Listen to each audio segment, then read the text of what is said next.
Christian. Oh, okay. So what strand of Christianity do you follow? Eastern Orthodoxy. Okay, so is Eastern Orthodoxy unanimous in its proclamation of divine simplicity? Yeah, so dogma. So like either like for example, Saint Maximus wants to affirm Yeah. absolute divine simplicity, or some of the Cappadocians want to follow the divine Yeah. simplicity. Yeah. But at least we're going to have to affirm divine simplicity. Yeah. Now you just are simply appealing, and I noticed this in your rhetoric. Oh, there are. We haven't started the time yet, by the way. There are some people. Are you going to do 1 minute, 1 minute? Do you want to do 1 minute, 1 Yeah, minute? of course. But you asked me a question. I'm trying to give a sufficient. You can answer. have a minute. Go ahead. 1 minute starts now. Go. Wait, no, hold on. You said something on time, so I want to say something on time. Oh, go ahead. So I want to make this very clear. Do not appeal to people I do not agree are Christian. You can say, oh, these people So what? claim Christianity. Protestants are not Christians. I would say that there is a second-fold term that we could use. For example, there is a colloquial term that we can call these people Christian because they attempt to follow the faith of Christ, but they don't actually What about follow Catholics? the legitimate. No, of course they try to, but they're not. Okay, can I ask you a question then? On a serious, because you seem to be reading on these issues and whatever, yeah? Yeah. So, okay, divine simplicity, right? Yeah. Now, let's say, for example, look at Thomas Aquinas. Thomas Aquinas. I don't agree with Thomas Aquinas. No, but he believes in divine simplicity, and he's one. But like, do I? No, I understand. Do I take that he's going to come to a conclusion of divine simplicity? You haven't asked a question. I haven't asked you a question. Okay, so the question is going to be on an individual I don't care about. Go ahead. Okay, no problem. But what I'm saying is that he divided the attributes of God into univocal, equivocal, and analogy. Do you accept that distinction or not? I mean, in terms of, for example, his understanding of Scripture when it says, for example, like God. Do you understand these distinctions? Do you understand this or not? Yeah, but like, I want you to argue why I should take Thomas Aquinas as a source. No, I'm not. That wasn't my question. Yeah. My question was not that. Listen, I don't have to concern myself with Aquinas. That's the point. So let's actually get to the argument. Bob, that's not my question. My question was. And my clarifying question to you is why should I care? Okay. No. My question is this: when you're discussing the attributes of God, is it okay for you to hold to the distinctions that are held by someone like Thomas Aquinas and or Duns Scotus, or does that make no sense to you? So I'm just going to say that when we speak of God's attributes, the common definition of the word, as to avoid his attributes being non-cognitive, like saying, oh, God has this and it's blah, blah, blah. The common definition of the word is the same, but the way that God possesses it is different. So which scholars of Christianity do you accept as authoritative? I mean, it's just going to be the scholars that I can agree with are the corpus of the church fathers and the canonized saints. Sure. So someone like Gregory of Nazianzus, someone like Gregory of Nyssa, you would accept as authoritative? Oh, of course. No. Beautiful. No. Okay. You notice how I said I can agree with them, not that I have to. There's a distinction. No, but is that not the case in Greek Orthodoxy? Yeah, I can agree with them. Only theological claims at synods or councils which are dogmatized. So, for example, I don't have to say that Cyril is authoritative, but I have to say his letters and emphasis are. You see the distinction? Yeah, I see the distinction. So, okay, I'm making it very clear. Pardon? Because he wants to prove... No, this is before we start. It's fine. How about this? He complained about it. So let's actually have a time discussion. Sure. No, it's good that I got to the bottom of who he sees as authoritative. You give me a formal argument of why Christ cannot be God because of my own tradition. Go for it. Sure. And I want you, or whoever's timing this, to time the discussion. Do you accept, before I start, can I ask you a question? Sure. On the Cappadocian Fathers, Gregory of Nyssa, Gregory of Nazianzus, and Cyril. Yeah. Do you hold on. You accepted that they are figures of authority in terms of your religion, right? Yeah, in terms of things that I So when it comes to the Trinity, do you accept them as figures of authority? Yeah. Yes. Okay. Excellent. Let's get started. Yeah, go on then. No, you start off. Okay, so premise one, you reject divine simplicity, the concept that God, all of his attributes are going to be identical to himself. Sure. Conclusion two, you say that his parts are going to be less than the whole itself. Conclusion one, therefore, your God is composite. Point three, your own tradition of Sunni Islam says that God is the first act. Premise four, therefore, if he is composing himself, therefore the first act is going to be composing himself. Conclusion two, therefore, if you want to say that Allah is the God of natural theology, this would not follow through because you said that this first principle's first act is going to be created, which within the previous premises have been outlined as, for example, him composing himself. The first act is not creating, it is composing, which therefore means we cannot reason Allah through natural theology. You accept natural theology, therefore, of course, then this is just going to be something which either reduces the explanation. So I'll be honest, I'll need to hear that argument again because I didn't understand it. I'll need to hear that one more time for you because No. I mean, Incredible track. no. If you, I'll give him 30 seconds. Can you say the argument again? Well, how am I supposed to? I wasn't even finished my argument in 2 minutes. How am I supposed to do it in 30 seconds? All right, take a minute. Okay, so take 2 minutes, like we agreed upon. No, take 1 minute. Take 1 minute. You can speak. How about this? For the simple child discussing with me here, we go premise by premise in an untimed situation, because I'm not going to have less than 2 minutes to talk in an argument I hadn't even been able to finish. Okay. So you reject divine simplicity, the concept that all of the attributes within God is identical to himself. Premise 2, you say that the attributes of God are less than the whole itself. Conclusion 1, therefore your God is composite. Conclusion 3. Why does that follow? Because if he is composed of things that are less than the whole itself, therefore we can pick out things which are going to be really distinct from him, which are less than him, which means go that back. Are going to be things that are comprising himself. No, say that again. Okay. Say it again. So what we Premise 1, you said that you okay. divine simplicity. So hold on. Now, I want to make this very clear. Let's get this discussion is not going to be Muhammad Hijab saying, what is this, define this. All right. It's going to be that he literally said in his refutation of divine simplicity that he understood the argument and it's weak. So he knows it, don't be disingenuous and don't play a definition game, because I'm really not here for it, mate. So you know what I'm saying. So don't be disingenuous to yourself. All right. Continue. All right. So he is attempting. Here's the thing. I've heard it very clearly. And I can tell you for a fact, I've been doing philosophy for a very long time. And I'll tell you what, he has not actually put together an argument. Okay. He has put together, hold on. I can tell you that I've heard him twice now, because I wouldn't have said this unless I heard it twice. He said, you believe in such and such, therefore such and such. That's not how a syllogism works at all. That's, by the way, with all due respect, no, that's not how it works. No, it's not. You don't know how to construct a syllogism, okay? You can't say you believe in this, therefore this. Doesn't work like that. It has to be, okay, so you're going to start from a general, going to specific. Hold on. You have done a bad job in creating an argument. Listen. Okay, hold on. Let me speak. You spoke. Is he being timed right now? Is he being timed right now? Oh, time me. Time it. Because here's the thing. I don't like when people transition time to untimed discussion. Sure. You just want to have the talking. Sure. Because you think you're the main man. Okay, all right. Do you want to press the button? All right, start again, because I haven't started yet. See the vine? No, hold on. Don't get involved. You ran away. Please don't get involved. Don't get involved. One at a time. Do you need 2 on 1? Is that how it needs to be? I can't speak to 2 people at a time. I can't speak. It's not physically possible to speak to 2 people at a time. All right. So are you ready? Yeah. Okay. So let's start with the first thing he said, which is the only thing really intelligible that he said, which is that the proposition of divine simplicity indicates that when you say that something is an attribute of God, it's saying that that's identical to the essence of God. That is what the Mu'tazilis believe, by the way, and that is what Thomas Aquinas believed. Hold on. I'm just speaking to myself. No, don't get involved in my conversation, yeah? I know you're trying to get rude. Don't get involved. Yeah, so the point is that if that's the case, you have to admit today that God is not love. You know why? Because if God is love, is identical to the essence, God's love is also identical to the law of identity, is also identical to his knowledge. So God's love is God's knowledge, and God's knowledge is God's power. You must admit to this. And if that's the case, you believe in a God without attributes. You are, as many Christians would say, pretty much an atheist, because you believe in a deistic God, a non-personal God, a God that can't love, a God that can't be merciful, a God that can't be powerful, a God that, because these things, these descriptors and attributes, when you say that God's power is identical to his essence, if God's power is identical to his essence and his knowledge is identical to his power, it follows God's power is God's knowledge. It follows God's power is God's love. It follows God's power is God's compassion, and so on and so forth. Therefore, you have to admit today that you don't believe in a God that loves. Go ahead and do it. Okay, so is that you conceding time? Okay, good.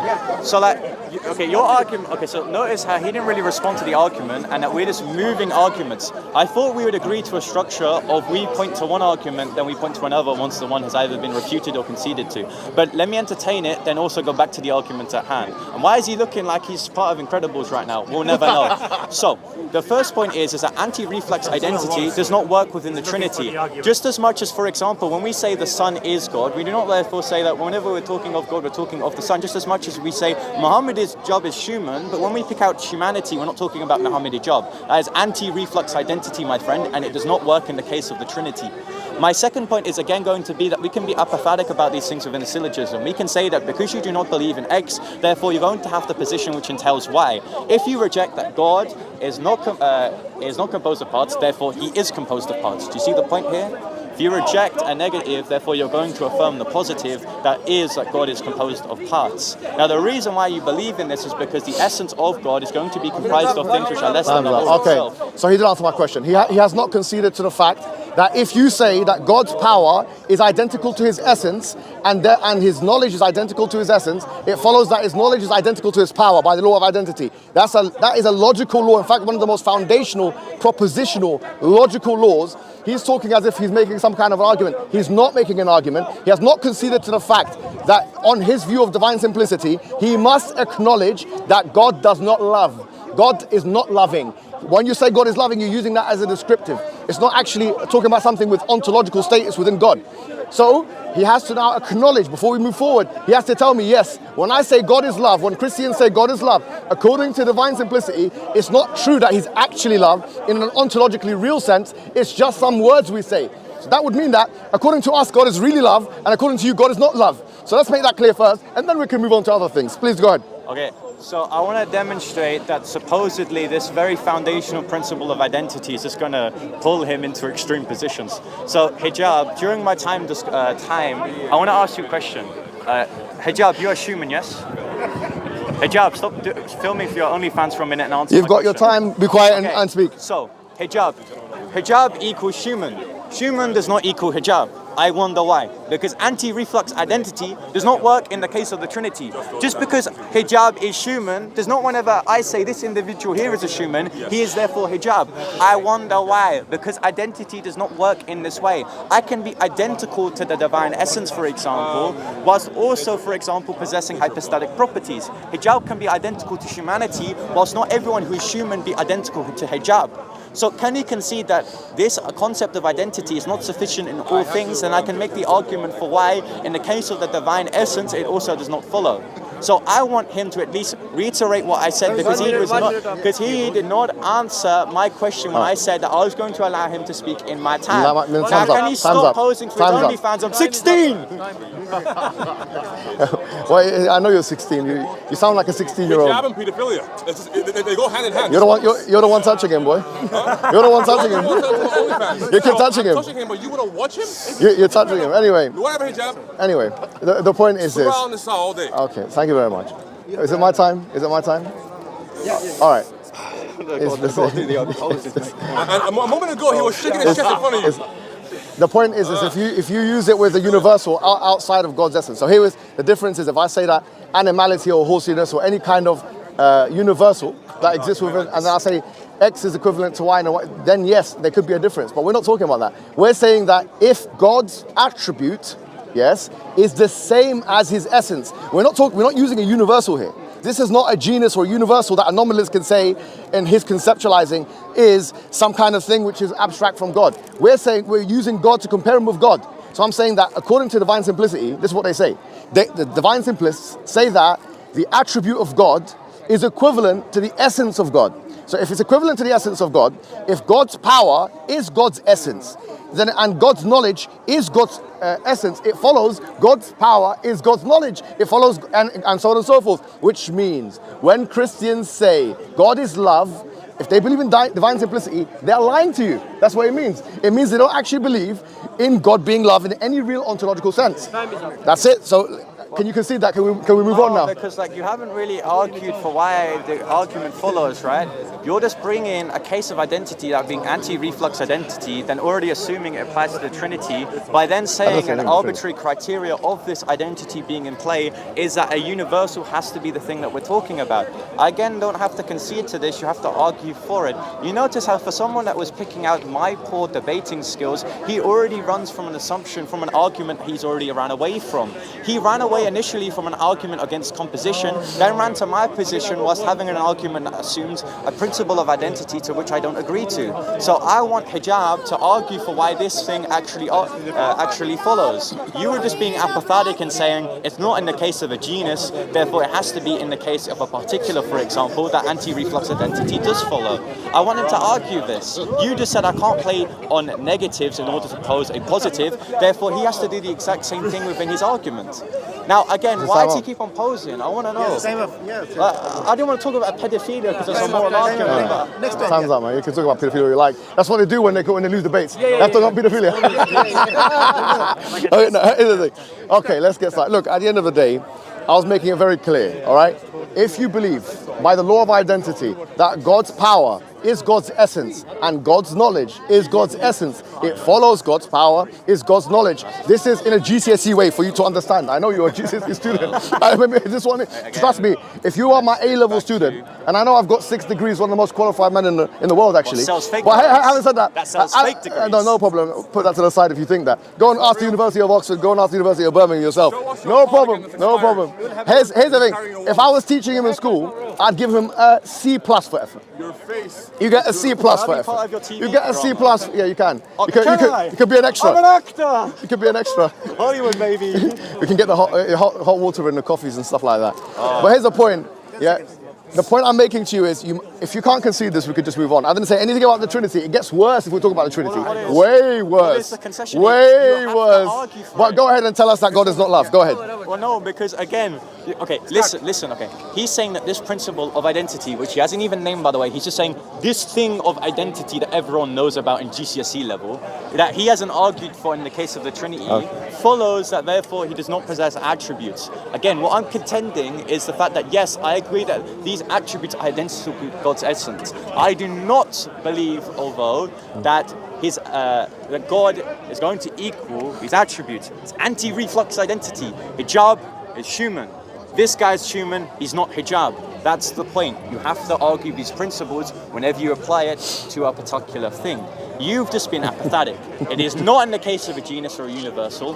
We're talking about a particular, therefore it follows. It doesn't. You're just saying in some cases, in this case, it works. Therefore, if it's not this case, it shouldn't work. It's not how you do debating, my friend. It's a false assumption. You want to say we want to move on because you've got poor rhetoric. So far, we've moved to Allah that you believe can be proven of its own merit. Time's up. Look, now it gets worse because I'm going to put him to bed now, sleep, and maybe he's going to get some sexual thoughts. Sorry to say, when I say this, because I know he loves pedophilia. But here's what I'm going to say. Be quiet, my friend. Be quiet. You keep talking about pedophilia every time you see me. I don't know what the situation is. I don't know. Sure, I'm not going to bring my kids here. I'll tell you that for sure. I mean, this guy here keeps talking about pedophilia. But anyway, the point. Let me start my time. The point I'm making to you is now. We've said this, and he tried to defend it, and he has no defense. Because the thing is, he's in a dilemma. If he says that these are actual attributes with an ontological status, then he affirms the kind of composition he wishes to deny.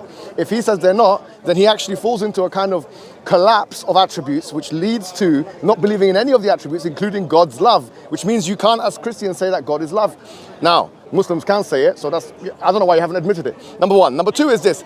It gets even worse when you go into the Trinity. Do you know why? Because if you say that the Father is God, the Son is God, and the Holy Spirit is God, in that sense, if they are all God in distinct personas, as they say, and as Gregory of Nyssa and Gregory of Nazianzus and his Cappadocian authorities say, I don't know how it could be the case. How could it be the case that you believe in 3 in 1 and 1 in 3, but you don't believe in parts of God? It's absolutely ridiculous to postulate that. You don't believe in, you believe in no composition, but you believe in the Trinity. Try and square the circle for me, my friend. Okay, so again, and he's brought up the essence as it pertains to the substantiations, i.e. the persons. So, Hijab, please answer this question in my time. Hijab, no. Are you equal to humanity? Are you a human? Do you want to answer me? Yes. Because I can, okay, he's bringing this argument. The Son is God. God, therefore, is the Son. The Son is not the Father, because then you either lead into composition or you lead to polytheism. Although we reject polytheism, we say there's one God, therefore it leads into composition. But I want to ask him this, and this makes very perfect sense. Hijab is a human. JC is a human. Is JC Muhammad Hijab? No. Because there's a thing called anti-reflux identity, which I've been begging for him, like all the children that he wants to say can marry adults, for him to say that Why does this not work in the case of yourself, but works in the case of the Trinity? Please. Why is there no polytheism? Is it time? He's got a bit of time. Okay. Again, don't be a coward for Allah and resolve the issue of composition. I want you to answer why you affirm that the first act is Allah, whilst also the first action of Allah is to compose himself. Kids nowadays have very little respect. No problem. Let me put this aside. Yeah, I know you do. Oh, shut up, man. It's embarrassing. Look, here's the thing. Yeah, what he's describing, as I mentioned before, I don't think he's been paying attention. He's C grade now, but he can become a B grade if he listens a little bit closer, right? Because here's what I'll say to you. Listen to what I'm saying to you. When you're dealing with a particular and a universal, it's different to dealing with two things with supposedly the same ontological value. So for example, if you say that God's attribute is God, we're talking about God's attribute, we're assuming God's attribute has actual ontological status. And then God's essence has actual ontological status. A nominalist or a conceptualist would say that a universal does not have an actual, maybe a conceptualist will, but definitely a nominalist will not say they have an actual ontological status. There are social constructs in many ways. So if you say that this person is a human, this person is a human, it's not the same, because we're talking about here with attributes and essence distinction, both of which are meant to be real in God. So my point to you again, do you concede, considering this response, do you concede that according to your idea of divine simplicity, God is not loving in a real ontological sense? Yes or no? Wait, So again, firstly, he's assuming that he's assuming that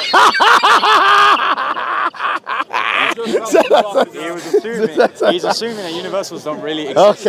He's assuming that universals do not really exist. I'm just going to say, and to avoid that language has no real meaning. Needs to speak for 1 minute. Okay, when I finish with this guy, I'll come to you.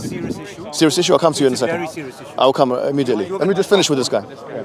I'll start talking to him next time. Okay, so the reason why universals have to really exist is because we have to avoid the fact that language therefore becomes meaningless. So for example, when we say that Allah has attributes, we're picking out this normative definition of what it means when we say that Allah is loving, for example. If you want to say that, in fact, this is not a universal, it can be anything mind-dependent upon the person. The common definition is what we're going to pick out in the universal of when we're referring to what is love. So why are you assuming that universals do not really exist within your argument? That's my first point. My second point, again, is you're just saying that it does not work in the case of a universal, or it does work in the case of a universal, even though in a particular it doesn't, and you're then just assuming that these universal natures do not really exist. Okay. So if universals do exist in a platonically real sense that he's talking about, like what Plato believed, that there was a whole place there where the universe exists in a perfect sense, if they do exist in that sense, then his argument falls. Because actually, his argument only makes sense, his response only makes sense if the universal is not real.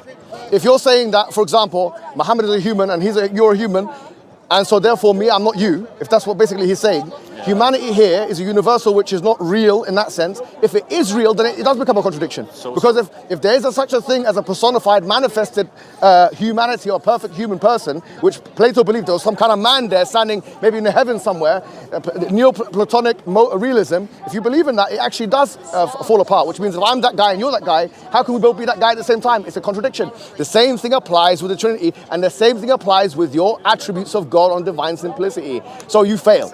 You fail. D- actually, but because you've been a little bit cognizant, I might give you a C+ and pass you, but I'm going to give you one more chance. Do you admit that God is not love, yes or no? So I've got a question. So let's go back to the analogy of Muhammad is a human. What exactly are we picking out, or what exactly is being invoked when we say hijab is a human and JC is a human? Of course, there's going to be this common definition that is invoked when we say that these two subjects are the same thing. Just to say that they don't really exist, I don't hold to this Neoplatonic understanding of that there is a perfect can of Coke that really exists somewhere else. I'm just not saying that they have to be conceptual or mind-dependent on the person.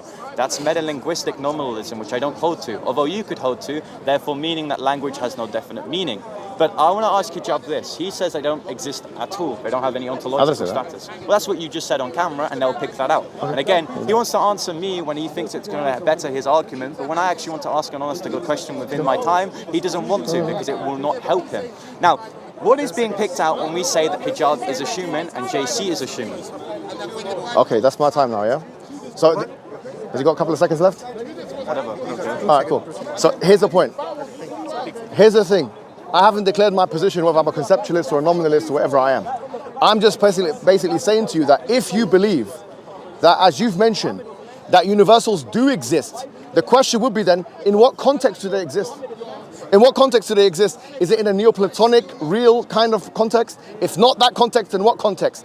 In what context does humanity exist with actual ontological significance? So, for example, Plato believed that there was a perfect man out there, that we, like human beings, would, connect to it. So, for example, what differentiates a sword from a knife? According to Plato, there's like an archetype of what a sword is somewhere, an archetype of what a knife is somewhere, and then, wherever corresponds with that is a line. Now, if you don't believe in universals like that, if you believe in universals are real, the question in number one is, in what context are they real? And number two, how is it not now a contradiction? If I say, for example, I'm a human which corresponds to something which is real, and he's a human, that actually does cause a contradiction. So once again, it's been refuted, but he doesn't understand it. If I can say one more time you want, I can try and scaffold it for you. I can try and put it in a syllogism, but I don't think you'll understand. This is your last chance. Is God love? Yes or no on your view? Is God love? Okay, so I'm only going to answer the question if it's not bounded on a framework that I don't have to agree to. So you notice how instead of actually answering my question on his nominalism, he just wants to ask the person which I'm not using these concepts, he is. If he's superimposing these concepts onto me in case of performing a refutation, that therefore necessitates that he's going to have to provide a position on which this argument actually works. I can't suppose divine simplicity when critiquing Allah because I know divine simplicity does not work in the case of Allah. So then I have to ask you a clarifying question in the case of nominalism or universals in order to further our principle of identity in the application of our critique of the Trinity. So then what do you take then to be nominalism, or what is your position on nominalism? Because I would say metalinguistic nominalism, or any form of nominalism rather, is just going to lead to concepts like humanity being meaningless. Because again, I'm asking you this when I said to you that anti-reflux identity does not work in the case of this particular, the Trinity, and this universe of humanity, and you're contesting with the universals. So what is being picked out when we say the universal of humanity? If you want to say it's mind-dependent, it has no meaning whatsoever. It's non-cognitive. Humanity could mean pedophilia in the case of Muhammad hijab, which it probably does. All right, so just because you said that, you've lost privilege to talk to me. Okay. Now you can go back and honestly, don't disrespect, because I know you can do it to your dad, you can disrespect your mum at home, you can disrespect your dad, you can disrespect your Uncle Barry. Don't come and talk about pedophilia and stuff like that. Don't disrespect. No, hold on. He started first. I haven't come to you with anything like that. I haven't disrespected you like that. Well, hold on. I haven't. The first thing you said on camera is not. Sure.